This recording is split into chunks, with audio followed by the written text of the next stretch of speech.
I'm April Samuels, a drummer out of Dallas, Texas, and the founder of Breast Cancer Can Stick It. I've been breast cancer free since 2010. We are here to amplify the metastatic warriors still in the fight. Alongside my co-host, the Goddess of Thunder, bassist extraordinaire, and metastatic warrior Kim Lusk, together we are the rhythm section for Mighty and Metastatic.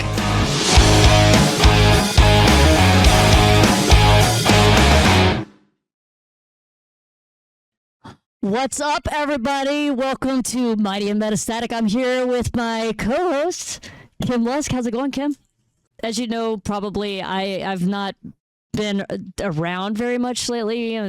My father passed away a couple of weeks ago, and so I've not been in this room in a while to do this broadcast, and so I'm not really on my A game, Kim. Well, April, let me just say this. She's gonna say something nice. I can't look at her; she'll make me cry.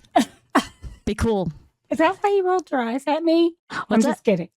She didn't. You know, there are a lot of really special people in this world, and April is one of those people. She gives and gives and gives, and with all this, the weight that she's been caring for her father through his battle, and he fought bravely for sure. April kept going. I even asked, hey, do you feel like we need to postpone the podcast for July 7th? If you do, I understand. If you want me to take it and run with it, I can. Whatever you need. Now, she came back and said, no, I'm good. And I had chemo today. Okay. Ooh, we won't get into that.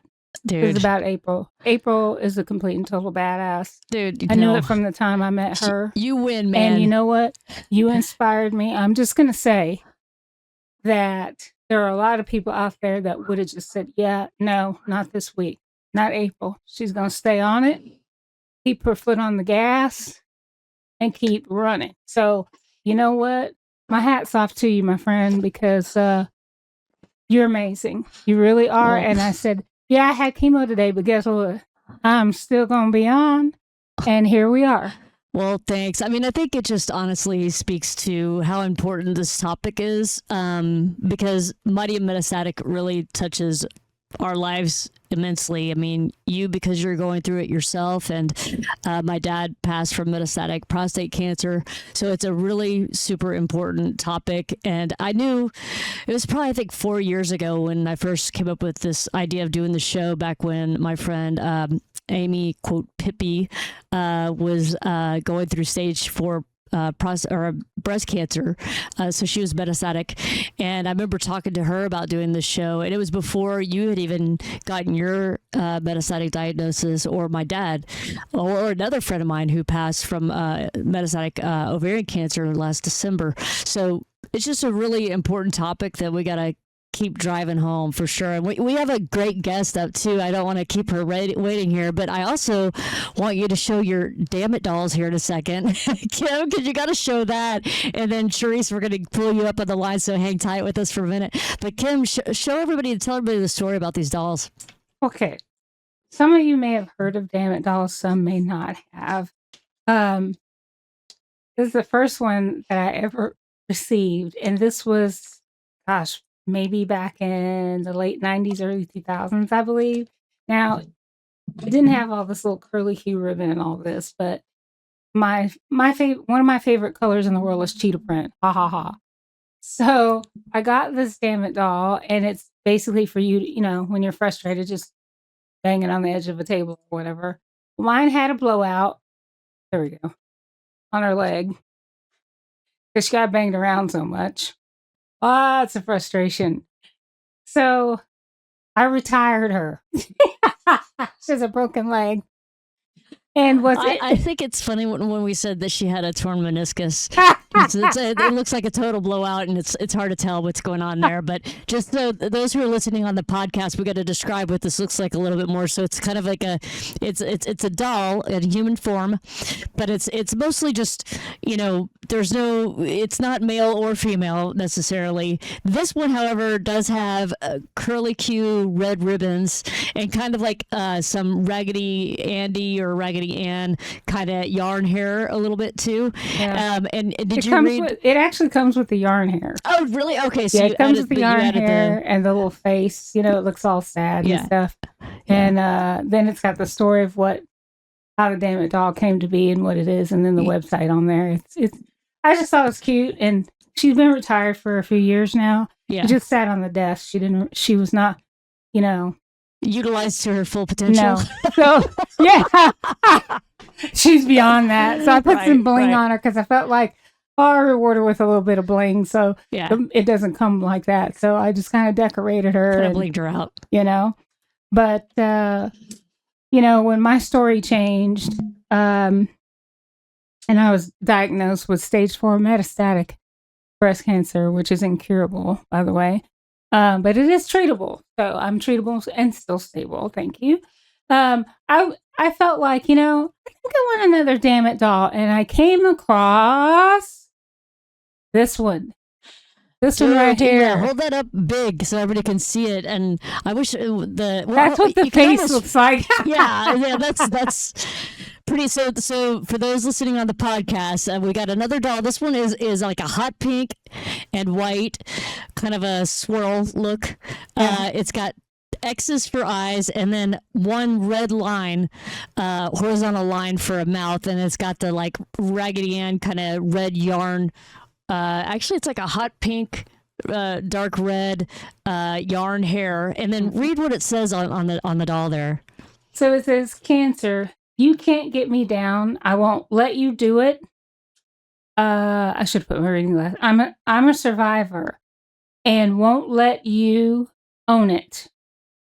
I'm going to. I really should have put my glasses on. Let me put my glasses on because I'm not saying I can. I have my glasses near me, but I don't have them on. I came prepared. You look very studious now. I'm gonna. Oh, thank you. All right, hit it. All right, Cancer, you can't get me down. I won't let you do it. I'm a survivor and won't let you win it. I'm going to rise above the pain and fear, victorious and wise.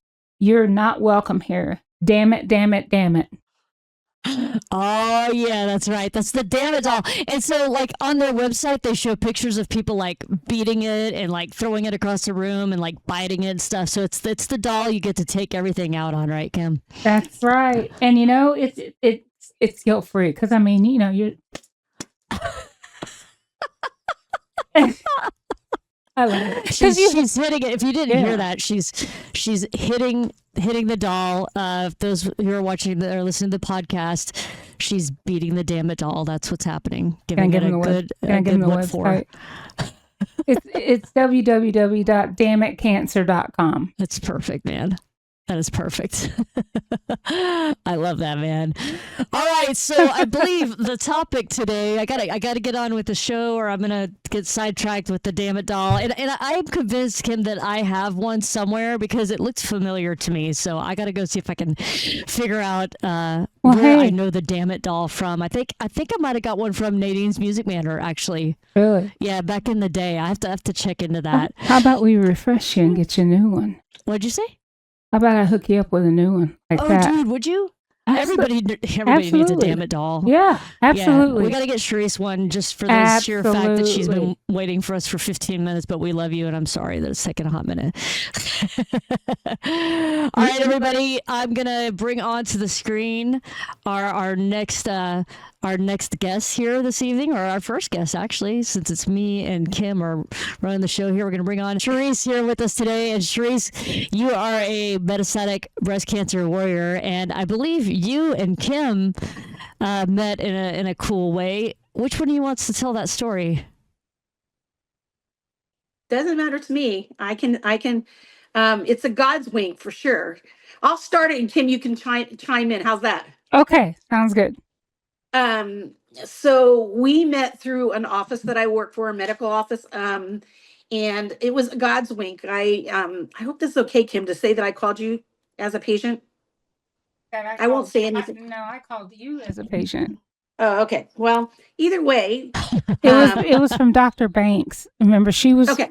retiring. She's just making sure her And HIPAA things are all straight, I think. yeah, she was retiring, and so I was being transitioned to another doctor. They gave me the number to call, and you answered. Okay. But I believe we did review some results, if I remember correctly. Yes, we did. Okay, so and typically, well, I don't answer the phone. Usually I call outpatients, but I do get incoming calls occasionally. I work for the OBGYN that she was talking about.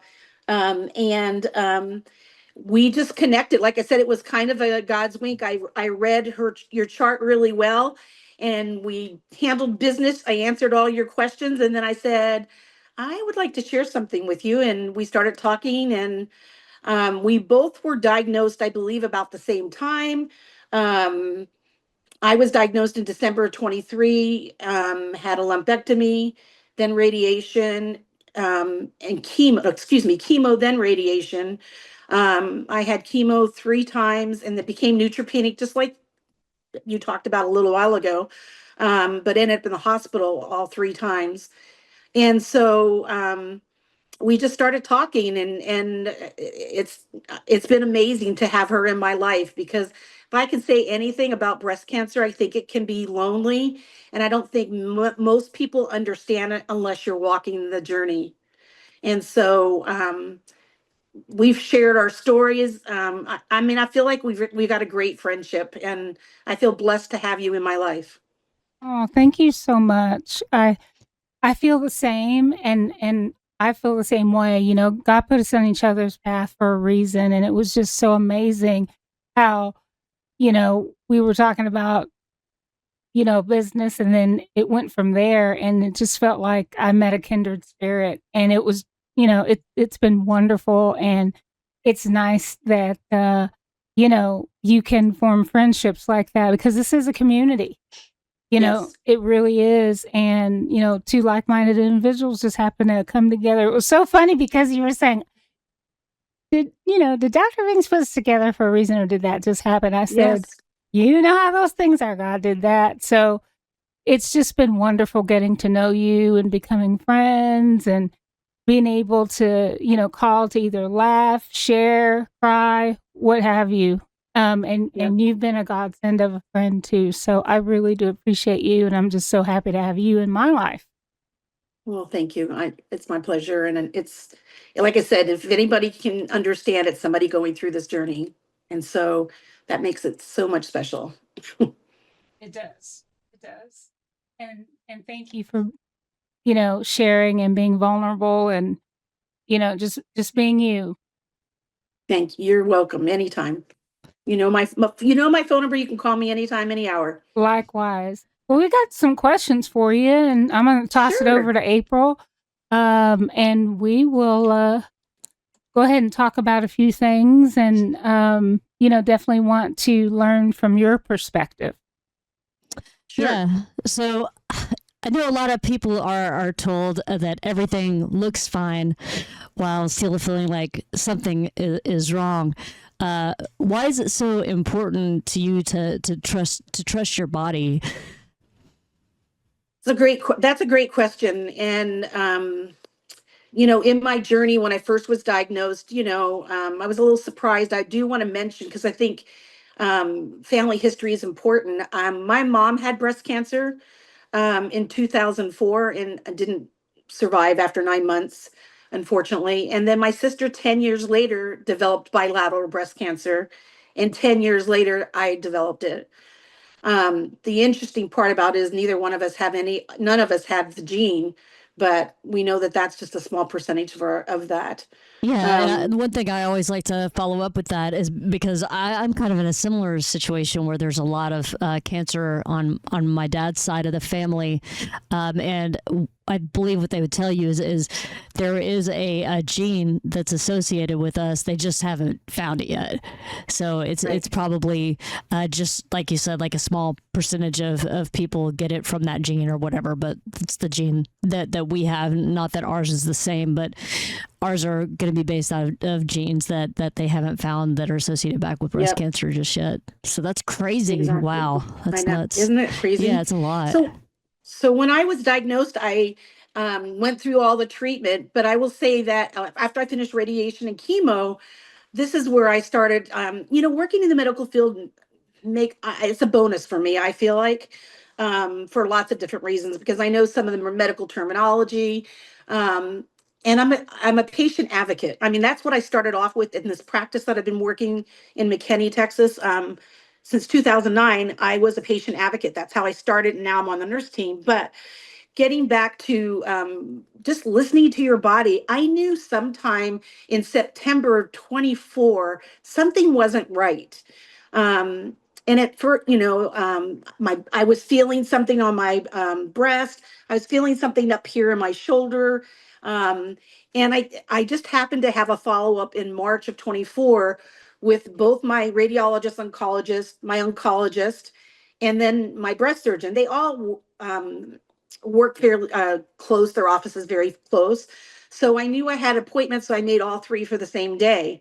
And I complained to the oncologist about both of them. And they just said it's probably chemotherapy, it's probably radiation. And I wouldn't say they blew me off, but they're like, oh, this is common. Then I went to my breast surgeon. I said, the same thing. And I said, and I feel this up here and it's not right. So he did an ultrasound and then he did a biopsy. And that's when I learned that I had metastatic breast cancer. Um, it was in several of my nodes. I ended up getting a PET scan. I should back that up a little bit. I'd never had a baseline PET scan, which, boy, if I could advocate anything for anybody, everybody should have a baseline. They don't do that in many practices, and I hadn't had one, so I had to push on that. And then that's when they saw some suspicious areas. And then with me complaining, they did the biopsy. And then that's when I found that I have it in my supraclavicle area, in the pectoral muscles, and underneath my arm. So that was a big, I don't know, I guess a big shock. It's scary when you hear metastatic cancer, Well, I want to hang on to that point that you were making about, advocating for yourself and like, I really think that there was something that was telling you, hey, something's not right. Like you knew, but the doctors were kind of like, not really getting it right. And you had to keep pushing. And I think it's so important that we all be aware that, hey, if you get this feeling, there's a good chance it might not be for no reason. So you might want to get that checked out. And I know one of the people on our board, she had a similar experience where she thought something was odd and people were just telling her, oh, it's probably nothing, and oh, you don't have any, you're not at high risk, different things. But she kept pushing and found that it was actually breast cancer. And so it's so important when you feel something like that you do speak up, even if it ends up being nothing. I mean, it's better to have it checked out and catch something earlier, know what you're dealing with, so you can start fighting back. Absolutely. Exactly. Yep. And advocating for yourself is so important. Yeah. I mean, even if, you feel like, and a lot of people don't want to say anything because it's like, well, I'm not a doctor, I'm not a medical professional, but it's your body. And if your body spoke loud enough to you for you to acknowledge and speak up, then you need to do that because no one's going to do it for you. That's right. Yep. That's right. And I, then after all of that, I noticed that the area in my supraclavicle area started to get bigger in September of last year. And so they did a biopsy of the soft tissue, and it's affected now the soft tissue. Again, pushing, for that. So after all of that, then I had to go back on to chemotherapy. I'm currently in treatment for chemotherapy. I've been on the same medicine since January. We did in December find some nodes in my lungs. And so they are saying that I have metastatic cancer to the lungs. The tumors are very small, and with this chemo, I'm happy to say that some of them have gone away in the right lung. So chemo is working, which is what we needed to do, right? That's Um, great news. Yeah, yeah, that it's is great news. good. Now, I did think, I don't know how I got this information, but I thought I was in remission the last time I saw, or two visits prior, that I was in remission. But I don't know how we miscommunicated. And, sometimes when you go to these visits, it's a lot, It's always a lot, man. Yeah. It's not sometimes. I think it's always a lot. And that's why. Sorry to interrupt you. I get really excited No. about this point because one of the things that bothers me is there's a lot of doctors' offices that have signs posted not to record, and Mhm. I don't care if doctors want to start calling me and yelling at me and saying something, but record. Don't tell them you're recording and record it. You need to know that stuff. That stuff is your life, man. And That's right. like what I would do with I'll go into this much later, but is with my dad, I would go into every appointment and I would record everything. And then I would copy the transcript because your phone has all this in it. Copy the transcript, pop it in AI, and have it summarize that visit for me. And then that way I could keep everything straight and organized. And I would say, okay, save that to Google Doc and date it, and it would just save out there. And I could always reference back to stuff. And it was a lifesaver, life changer, everything. Like when you're talking about your own life, I feel very strongly that you should be able to do that. And if doctors ask you not to record, I think it's the wrong thing to do, especially when it comes to cancer and all the stuff that's being thrown at you at once. It's way too much, man. It's way too much. You got to have something to fall back on. And, if they need you to sign a legal disclaimer that says, hey, I'm not going to sue you for something you say, then frickin' sign it. But get that recording because Right. Documentation is key. Yeah, documentation is key, and it's Dude, you're not going to remember all the stuff. Plus, you need no. everything documented. I remember telling my doctor, "Look, the way that I'm documenting things is the exact same thing, April, and I therefore have an electronic copy. I can print the copy as well. And if a family member needs to look at it, then they can understand. And I actually have said, "Hey, doc, by the way, this is how I keep up with everything because." With chemo brain, you can't remember everything. Okay. And even if I didn't have chemo brain it's a lot. It is a ton. When you say that, I felt that, down to my core because it's true. Yes. And so I actually said, hey, if you don't want to be on camera, I get it. But I at least need to record what's being said. And I'd like to get a recording of the scans as you're going through them and explaining them. I'm not going to remember all of this. And my oncologist was absolutely fine with that. It's a closed door meeting. Yep. There's nobody else in there. Nope. And full disclosure, all the things. Exactly. Yeah. And I mean, and just to your point, Cheresse, it's like that was an important thing that was misunderstood that, you might would have caught if you were able to record those sessions, Sorry, Right. I went off on a little bit of a tangent, but that No. part really aggravates me that because it's way too much, especially even if you're there with a partner or spouse or whatever, and you're scribbling notes. I mean, even some of the notes that I wrote were incorrect, but when I record it, I can go and find out for sure. So anyway, Yes. I interrupted you really bad, but No, it was that's a strong okay. point That's I wanted okay. to make. Sorry about that. It's an important point. I mean, Yeah. I have recorded a few, and I think, I have to say I have a good relationship with my oncologist, so I could probably say to him, have you ever really thought about letting your patients, you telling them, why don't you record this? No doubt. Like you Yes. said, have you signed a Let's advocate for everyone to do this, man. Let's be right. out there and we need to tell every doctor, every oncologist, really, truly, it's a huge game changer and lifesaver because it's not like you're talking about a broken knee or something. You're talking about Right. your life, man. It's That's a pretty right. big deal. It's a big deal. The problem is again, because of my medical knowledge, doctors are so afraid of lawsuits. Um, they're so worried about, being sued and saying something. But again, I think that they can make something that you sign, and it can be done. I know, I don't remember if my daughter came to that visit. Most of the time she brings me to my appointments, especially we usually see the doctor and then we have the treatment. And so I don't recall if she was, but I finally had to say to him, like, I just want to revisit, am I in remission? And of course, by then I told so many people I was in remission, and they're all congratulating. I think I posted on Facebook because I have a Facebook group. Anyway, but the good news is, I mean, I think the treatment is going good. For the most part, I have to have my tumor markers. So there are some tumor markers that your oncologist can do, and mine have always been normal. And the last one was elevated. So we're going to repeat that on Friday.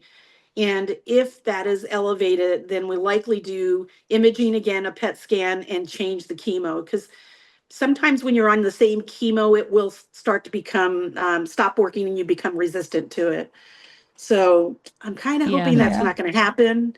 Yeah, But That's happened to me. Yeah. I think you and I maybe talked about that via text, that happened to me.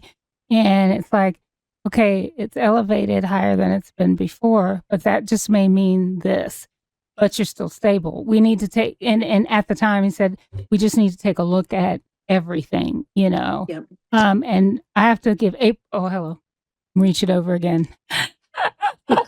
So April, it's so funny. Oh, Okay. If anybody's like people who can't see us, so this is going to be a podcast too. This is always aired on our podcast, and just so you guys know, Kim and I are in the same room, but we're in different squares, like the Brady Bunch.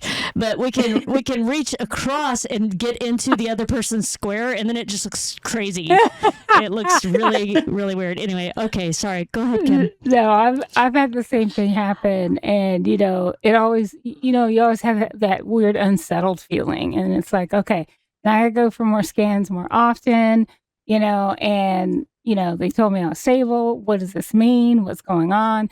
And I have to give props to April because she said, if I were you, I would go ahead and ask your doctor about clinical trials. You're Don't taking wait the till words it's out of too my mouth, man. late. Yeah, a lot of people yeah. wait till it's too late, and then Well, it's not a viable option. And I went, oh, and so when I went to my oncologist and said, hey, can we start looking into some clinical trials? And he's like, I'm always so impressed. You always ask some of the best questions. And I'm like, hey, I have, resources and tools. I read a lot. I look things up, and, I want to know what's going on with my body. So, yeah. and I said, I even look up stuff that you tell me, not that I don't trust you, but it's like, okay, let me look a little bit further into Right. this so that I'm knowledgeable about what's up, right? So Right. he said, yeah, we can absolutely look into that. So we're doing some testing and things. So we'll see what happens. But it goes back to the point that you made earlier.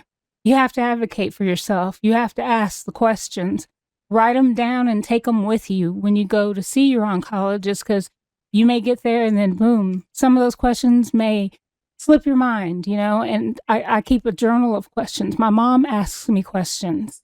My mom used to be in the medical field many years ago, and she asked me some great questions. And I said, you know what, let me write that down and I'll ask my oncologist. Different things to think about from somebody else's perspective, like, April, who's been through it. My mom is also a survivor, so it's having those different resources of information, and then going and adding those to your questions for your doctor. April, you were going to make a point about, was it advocacy? Yeah, I mean, just the point that you were talking about with the, the clinical trials and everything. I wanted to dive a little bit further into that point. So I've talked to Kim about this. I've had at least two, maybe three people in my life. One was my dad, and one was a really dear friend of mine who were metastatic. It wasn't breast cancer, but they were metastatic. And by the time their treatments weren't working anymore, then the only next thing you can do is a clinical trial. So if all the standard of care stuff isn't working, you go through it all, and the cancer builds up a resistance, which is common. And a lot of times it'll build up a resistance to, like, once it builds up a resistance to chemo, it's all chemo. So then you have to totally change gears, maybe radiation or something else. Or a clinical trial. Well, both of the people that I know that did this, when the chemo stopped working and then they tried to get into a clinical trial, well, by that time, the cancer has progressed so much that they're not in any shape to start a clinical trial. They won't allow them to start a clinical trial because of the shape that they're in, because they're so weak.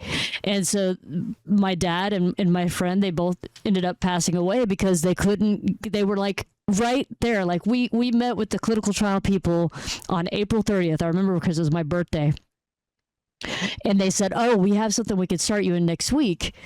And they were like, oh, but we need to wait for the PET scan. And this is where it gets crazy. So the PET scan, the place my dad was going to, the PET scan that he needed is a very specific kind, and they couldn't get him in for a month. Yeah. A month is a really long time if you have really active cancer. If I had known in that moment how important it was to act faster, I would have been like, we can't wait a month for a PET scan. So they couldn't get him into the clinical trial because they had to have an updated PET scan that showed what his current situation was. So by the time we got him into the PET scan, and literally when I took him home from the PET scan, he couldn't walk. Like he had gotten to that point. And so he was way too weak, and he was no longer eligible for a clinical trial because he was too weak. And they can't throw you into, they can only put people into clinical trials that are in good health to accept the trial. If you get put into a clinical trial, then it's just a waste for them and for you, because it's just going to take you down, if you get into a clinical trial at that point. So if I had known early enough, whenever they tell you, if it looks like the cancer is more active and they schedule you for a PET scan and they want it to be a month later, you find a place to go next week. I don't care how you do it. I don't care who you call. I don't care what favors you call in. I don't care what loan you have to take out. Get into a PET scan the following week. If they think your cancer is active and progressing, get into PET scan as soon as you can, and then find the clinical trial, because if that chemo isn't working, you got to get onto something else and see what will work. So April, if you start a clinical trial and your cancer, you're going through active treatment, do you have to stop the treatment? Do you have to stop chemo to go through the trial? Yeah, I mean, I can't speak for every single clinical trial that there could be out there because I don't know what all they are. I know that for my dad, they were going to cease the current treatment because it wasn't working, right? So there was no reason to continue that treatment. So we knew my dad's cancer was spreading, but they didn't have the PET scan to confirm it, to tell him to stop. Fortunately, he wasn't in good enough shape to take the next chemo that he was scheduled for, so we didn't take him in for that. And I was like, guys, we know it's progressing. He was having other problems that was clear that it was progressing. And I already forgot what your question was. Oh, about if you have to keep on your current treatment. So in his case, it was cease the standard of care treatment and start the clinical trial. Now, there might be some clinical trials that I'm not aware of that like pair with some existing chemo. I don't know. There's so many different things. And also, just to be clear, just because you get into a clinical trial doesn't mean you're good to go. It's a trial. They call it a trial for a reason. They don't know if it's going to work or not, but it's your next best thing. And if you get in and you have a plan in front of you, this is just me talking out my ass right now, y'all, because this is how it seems to me, just based on what I learned. If you get in advance, figure out what trials you qualify for, right? Then if your current standard of care doesn't work, you can go to that clinical trial. If that clinical trial doesn't work, you can go to the next clinical trial, get it lined up for you, and just have a plan in front of you. Because especially, my dad was 85, so it's a little bit different. He was towards the end of his life anyway, but you guys, y'all are young and you got a lot of life to live. So I guess you could tell I kind of feel strongly about this. I feel like I'm kind of take it over here. Sorry, guys. No. I think I went to Philly to see if to get into a clinical trial myself, and everything you said is very accurate.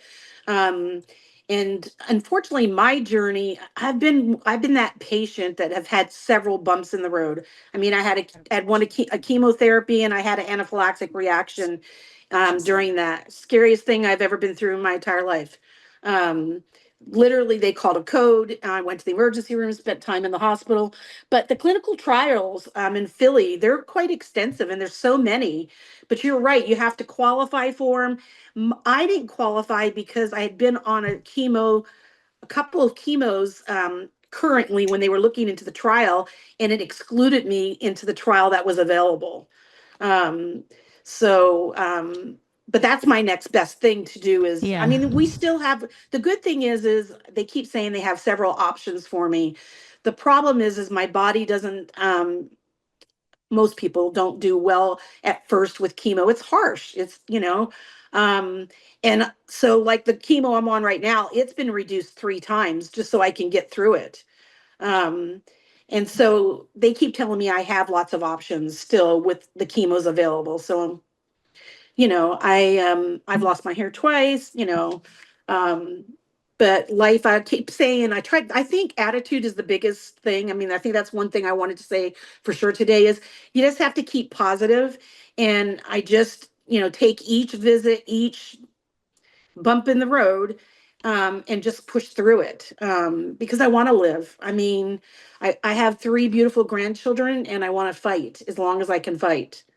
I did have Amen on that. Amen. I did have a conversation with my oncologist because I've had so many issues. I mean, I was just in the hospital not long ago.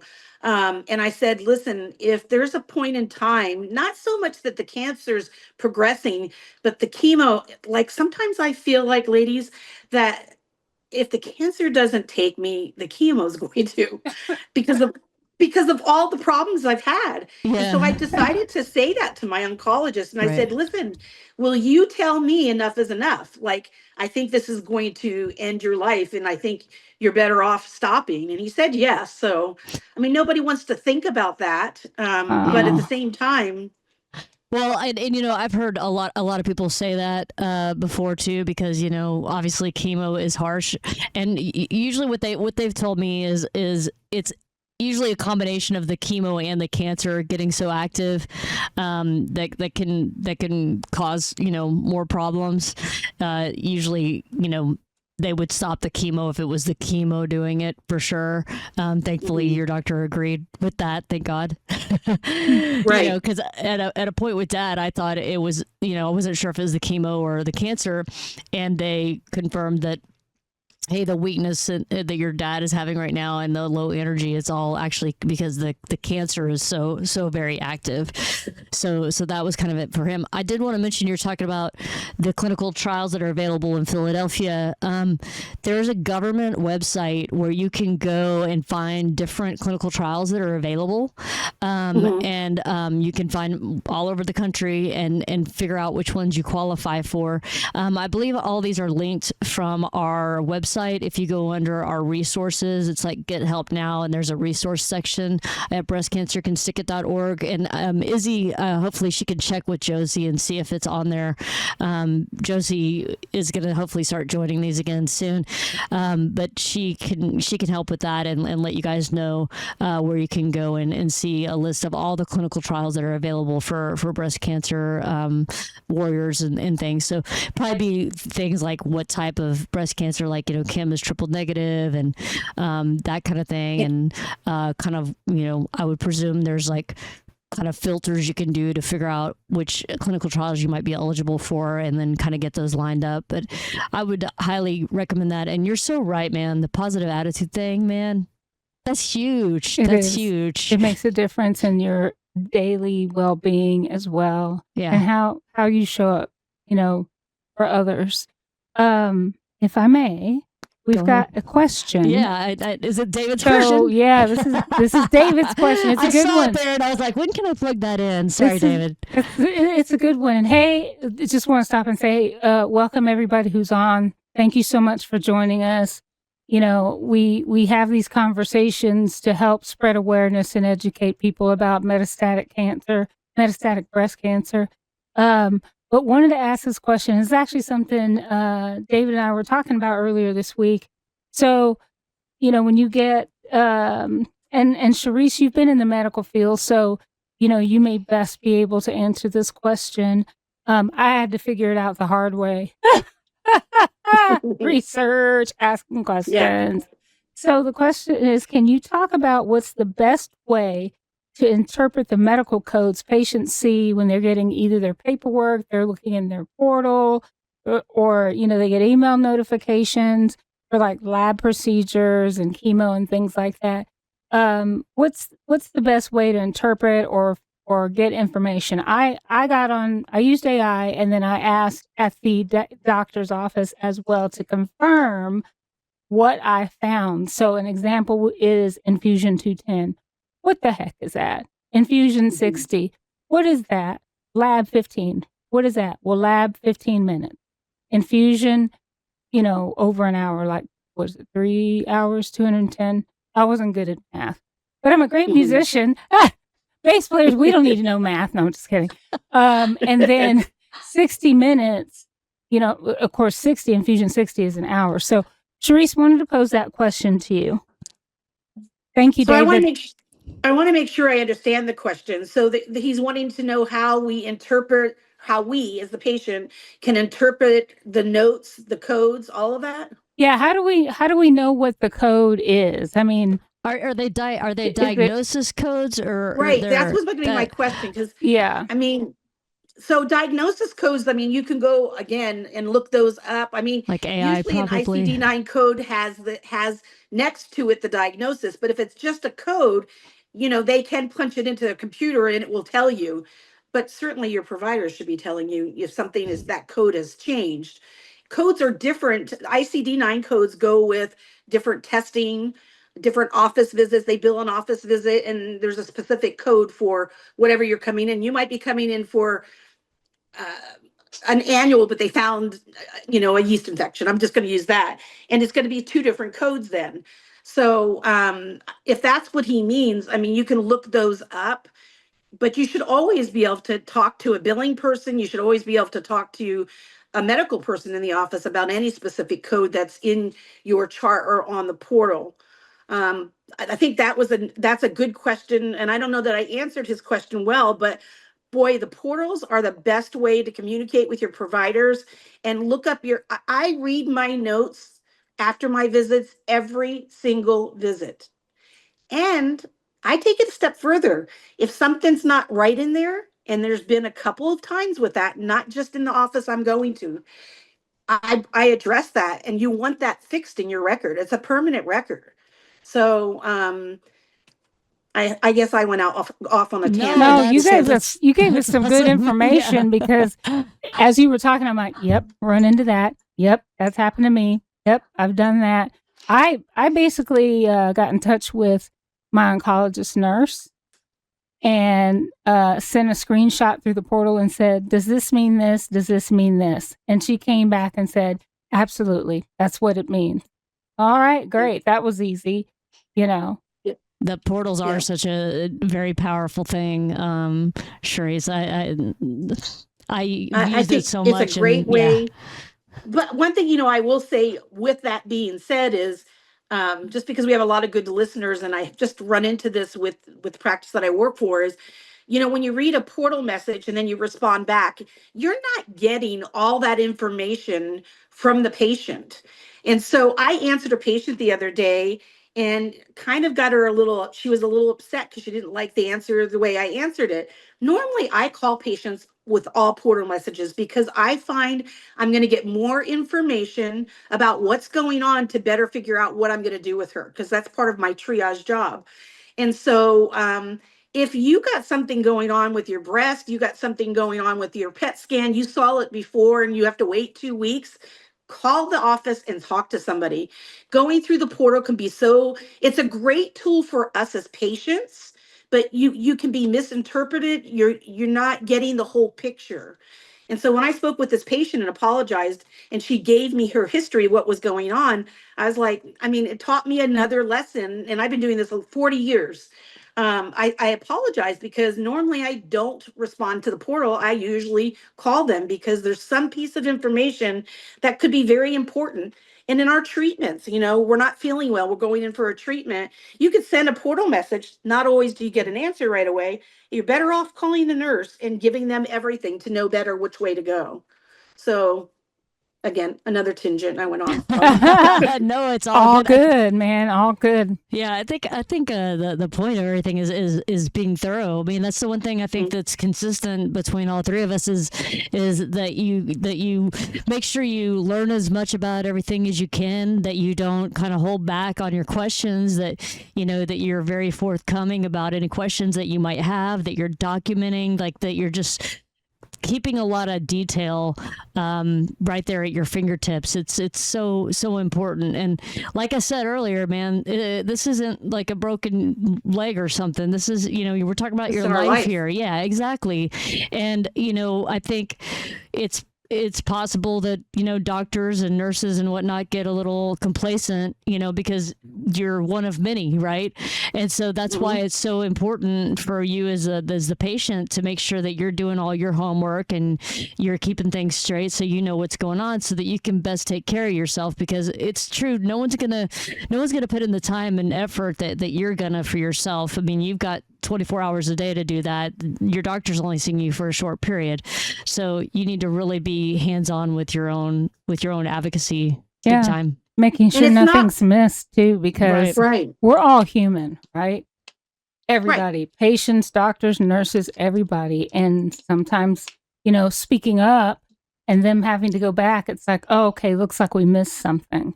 So you want to make sure all the I's are dotted and the T's are crossed. Yep. And it's not I think the important thing too, again, as a patient and somebody who's got some medical knowledge, it's not a one size fits all. Everybody's, I'm triple negative. But my cancer is going to react differently, or the treatment's going to be differently, or there's so many variabilities to all of it.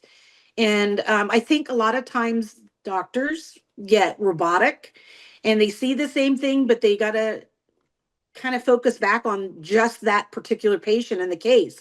You're right. They're seeing a lot of patients in and out, but they just have to refocus. And I think a lot of times it's very robotic. And I'm like, I want to talk about me, not in general. Right. Yeah. Because everybody's different. I mean, yeah. And they just kind of put you in, like pigeonhole you into one bucket or something. And each person is individual. It's true. This is another question we had was just about, being able to continue to advocate despite like resistance. So like earlier you were talking about like some of the doctors were like, oh, you don't need that, or oh, you do, or whatever. And you still have to power past that. I've heard some people talk about going back to their doctor and saying, oh, I want you to look into this. And they continue to say no. And I would just say, honestly, at that point, if you encounter that with your provider, I would highly suggest looking for a different provider. You need to find a medical team that you can trust, that you can feel comfortable advocating for yourself, and all those things. But I do feel that that's probably a common problem that people have is they, if they bring up something, are they going to feel stupid, or are they going to be made to feel stupid? How do they keep pushing it forward without that? Do you have any advice for that, Cheresse? So this is again the area when I was going to them and making my complaints, and then I come back with metastatic cancer. And I remember this as if it was yesterday. I remember my oncologist saying to me and looking like, what happened? Because, I'm coming for him with metastatic disease for a follow-up visit and a consult to talk about it. And I remember looking at him and I said, what do you mean what happened? I have been complaining about these symptoms for a while. And so I don't know, you tell me what happened. And I wasn't nasty, but let me tell you something. My care, again, I love my team, but I don't, and I said to him, listen, Dr. XYZ, I think if I could give you any advice, and I hope you're not offended, but I think you should listen to your patient a little bit more. I feel like I wasn't being heard. And then when I was being heard by another physician, we caught this. And so, again, I was this close before, or I was thinking of changing practices. And some people would have changed practices. They would have looked for a different oncologist, but they're human. Um, and again, I think that they just, I was going through a lot, as neutropenic, then I had bad rashes with, radiation and I mean, just all the things going on. If you could have any little complication, I was their problem child for sure. That was me. But that doesn't mean that you can't, Overachiever. step. I know. They should have looked outside of the box. They should have listened better. And that's changed our relationship moving forward. Like, he listens very well. Well, that's good. I mean, you taught him an important lesson there, that Yes. hopefully he carries forward to other patients, I hope so. I mean, and I think he might have been a little surprised. Like I said, I wasn't rude, but I was very matter of fact and like, I think you should be telling me this because I don't believe I was being heard well, Yeah. But I think, again, just push. And if you have to, one thing I've learned with my daughter when she was little is I loved the pediatrician I took her to, and I worked with him. We happened to have a multi-specialty office. He was off to the side. I worked for an OBGYN, and I loved him, but he made a wrong diagnosis. And I said, this is my daughter. Human, not anything life threatening. And I made a change. I said, that's it.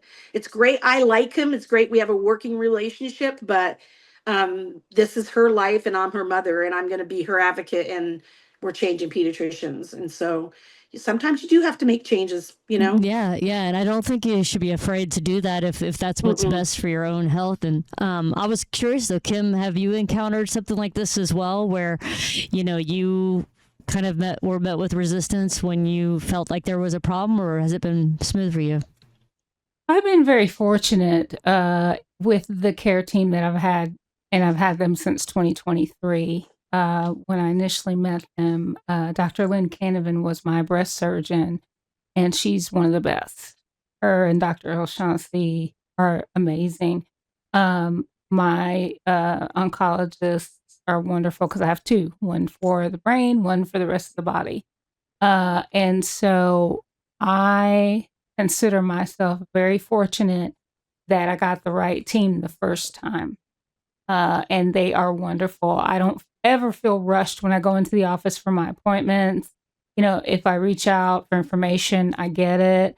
They, introduced me to other services that have been helpful for me as well, like palliative care, and everyone follows up.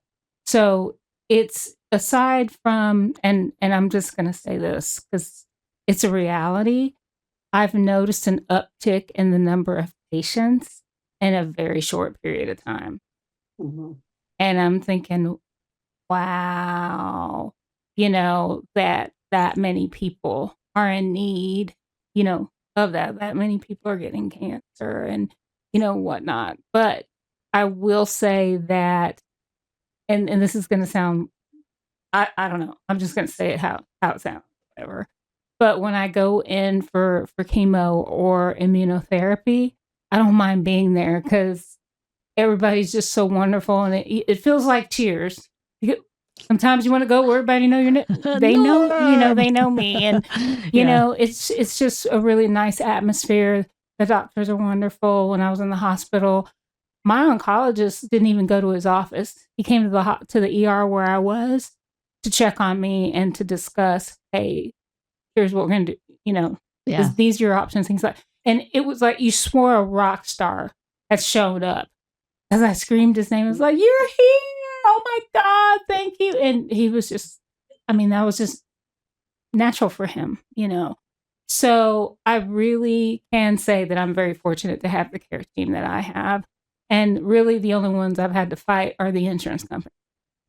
Oh, fun. That could be a whole nother episode, Oh, Kim. yes. Oh, that could be. We won't get into that now. I just noticed that we're getting close to time here. I want to make sure I give a shout out to all the folks who are watching or have been watching along the way tonight. Elisa, Wanda's in the house. That's Kim's mom. Hey, Mom. What's up, Mom? Cheryl is here. David is here. Man, thank you guys. Suze was here earlier. Michelle, Matt, and Callie were here. Thank you guys all so much for joining. Cheryl, I just want to plug in your statement that you made here, just so that everybody can hear it. I want to make sure to let you know that I saw it. She says, I also feel like we as patients should review our explanation of benefits. So that's what you get from your insurance company. A lot of times that can be wrong, for one. That's what goes through my head when I think about that. Make sure that that's correct. Sometimes you'll get charged for something you shouldn't have got charged for, things like that. So be sure to look at that. Also, it can explain maybe some things that they're charging you for that you didn't realize you had done, or different things like that. So it's always good to review. That's a really good point, Cheryl. Thanks for bringing that up. But I think, guys, we covered a lot of ground in way of advocacy and staying positive. Those are my two takeaways. What about you guys? I mean, yes, I think this was a great session. First of all, thank you for inviting me. We're so glad to have you. I think I love watching you guys. I've learned so much myself. So it was a great session. Well, thank you for being here, Cheresse. Yeah, thank you for joining us, Cheresse. It's so good to know you, and really appreciate your support of the show, and nice to have you on. It's been great. I've enjoyed it. Yeah, thanks for being here, Cheresse. I appreciate you so much, man. You're very welcome. You're very welcome. The big shout out. I'm going to I'm always letting people know about you guys. Oh, thanks, man. Thank you. I mean, we are really glad, because we want to help more and more people. That's the bottom line. Yep. Any people we can reach and be a voice for this. That's what we want to do. We're learning a lot as we go, what people need, and trying to fill that gap and provide resources and whatnot. So really glad you could join us. And it was a total God wink for you guys to have met. It's very, very cool. Yes. All right. Yes, she's giving you the big hearts right there on the screen right now, Cheresse. Oh, thank you. All right, guys. So our next show coming up is going to be is it the first Tuesday of August? It is the 4th, August the 4th. Do we have a topic for that one, Izzy? Do you know? Yeah, it's birthday month for me. It's your birthday month? Oh my gosh, that's the topic. Forget everything else, okay? We're going to talk about breast cancer warriors' birthdays. That'll be the topic of the day. We'll be like, okay, today is breast cancer warrior birthday day. Is that your birthday, your actual birthday, Kim, or is it? No, my birthday is August 12th. Okay, so it's your birthday month. Yeah, mighty Leo. Excellent. So we'll be talking about all kinds of great things, as we always do. So please be sure to join us, guys, next month, August the 4th, right here. And then, of course, in 2 weeks from today, we'll have the Beat broadcast here on all the Breast Cancer Consiga channels on YouTube, Facebook, Apple Podcasts, Spotify, Podbean, all the places. So be sure to tune in. If you're not currently subscribed to us on all the channels, please be sure to do that. And again, Cheresse, thanks so much for joining tonight. We had a wonderful time hanging out, and we will catch you next time, okay? Okay, thank you. Kim, Goddess of Thunder, girl, I will see you soon, okay, my friend? All right, April. All right. Love you. Love you too, man. See you later. Bye. Mighty and Metastatic is produced by Izzy Simonian and hosted by April Samuels and Kim Lusk. Brought to you by Breast Cancer Can Stick It, an official 501c3 nonprofit raising funds for mammograms, research and trials, and for financial assistance for breast cancer treatment. For more information, visit breastcancercanstickit.org.